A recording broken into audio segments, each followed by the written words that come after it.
आज की हमारी कहानी है मायका पराया ससुराल अपना। हमारे यहाँ जैसे बेटियां बड़ी होती हैं, उन्हें अक्सर यह नसीहत मिलती ही रहती है कि ऐसे ना रहो, वैसा ना करो, सलीके से रहो, सिर पर दुपट्टा डालो इत्यादि। आखिर एक दिन पराये घर जाना है। बेटियां पराया धन होती हैं। आखिर एक दिन तो उन्हें जाना ही होता है। ट्रेन से बिंदु मायके जा रही थी और कब से उसके मस्तिष्क में यही सब बातें बार बार आ आकर उसे परेशान कर रही थी।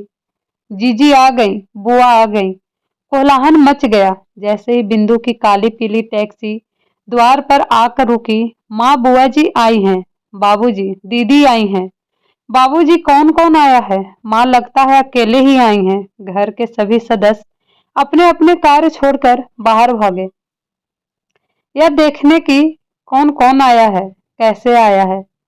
नन्ही गुड़िया बिंदु के द्वार पर पहुंचने से पहले ही उनके दूसरे के घरों में काफी हस्तक्षेप किया करते थे। शायद आजकल भी कहीं कहीं ऐसा ही होता है। टैक्सी अभी बाहर आकर रुकी भी नहीं थी कि पड़ोसियों की ताका झाकी शुरू हो गई।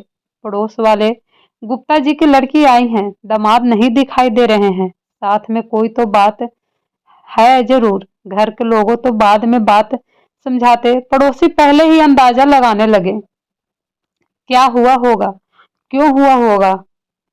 वैसे कहते थकते नहीं थे। बेटियां सांझी होती हैं, पर ना जाने क्यों किसी को कष्ट में देखकर इन पड़ोसियों को राहत क्यों मिलती है।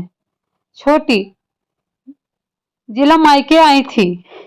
पहले माँ ने ही उसे गले लगाया, फिर प्यार से भीतर ले गई। अजीब थकान से चूर थी छोटी। यह सिर्फ सफर की थकान नहीं हो सकती। माँ की अनुभवी नजर समझ सकती थी। जूड़े में चांदी के फूल के आकार की क्लिप अंधखुली सी अभी अटकी थी। काली सफेद बूटियों वाली शॉल बेतरतीबी से ओढ़ी हुई थी। बिखरे बाल व साड़ी की सिलवटें कुछ कह रही थी। कैसे नजर मिलाएगी? बाबूजी से व बड़े भैया से। माँ से तो कुछ भी कहने की आवश्यकता नहीं थी, वे तो स्वयं ही समझ सकती थी। यही सब सोचते सोचते बिंदु ने दलान में कदम रखा। वहां से माँ उसे सीधे रसोई घर में ले गई। गर्म चाय की प्याली उसके हाथ में थमा बोली, क्यों छोटी, ऐसा क्या हुआ जो यूं अचानक बिना इतला किए आना हुआ? सब ठीक तो है ना? कोई खत न तार? सुदीप कैसे हैं?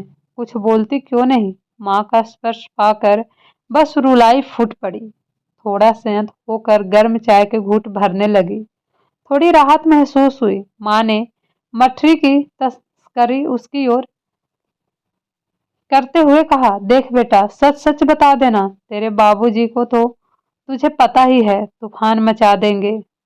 कुछ ऐसा वैसा सुने तो।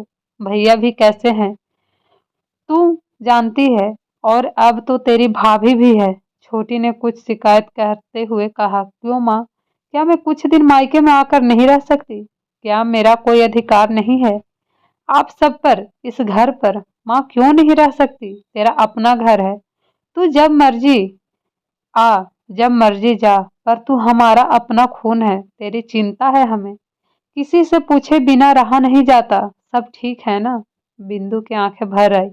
माँ, कभी कभी जीवन में जीते जीते बहुत कुछ हो जाता है। पति पत्नी के बीच आज समझ सकती हूँ।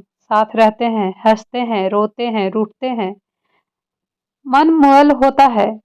हर खुशी में भागीदारी होते हैं, हर दुख साझा होता है, हर इच्छा साझी होती है। पर माँ, कभी कभी कुछ ऐसा हो जाता है जो अक्षम्य होता है और बहुत मुश्किल होता है उसे झेलना।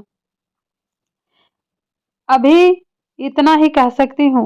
उस वक्त तुम्हारी बेटी कमजोर हो गई और झेल नहीं पाई। तुम परेशान ना हो, कुछ दिन में लौट जाऊंगी। आज भी याद है, जब भी बड़ी दीदी मायके आती थी तो घर में कोलाहल सा मच जाता था और बाबूजी पैनी नजरों से बच नहीं पाती थी। बस एक आधा दिन में ही बड़े भैया के साथ कर कोई ना कोई बहाना बना उन्हें वापस छोड़ आने का प्रबंध कर देते थे। क्या मैं समझती नहीं? बाबूजी मुझे भी ज्यादा दिन रहने नहीं देंगे। बाबूजी कहते हैं, ब्याह कर दिया बस, अब संभालो अपनी अपनी गृहस्थी, जहाँ हो बस खुश रहो। आखिर कब तक बैठा रहेगा यह बुढ़ा बाप। बड़ों को भी तो अपनी गृहस्थी संभालनी है, आखिर कब तक बहनों का बोझ उठाएगा।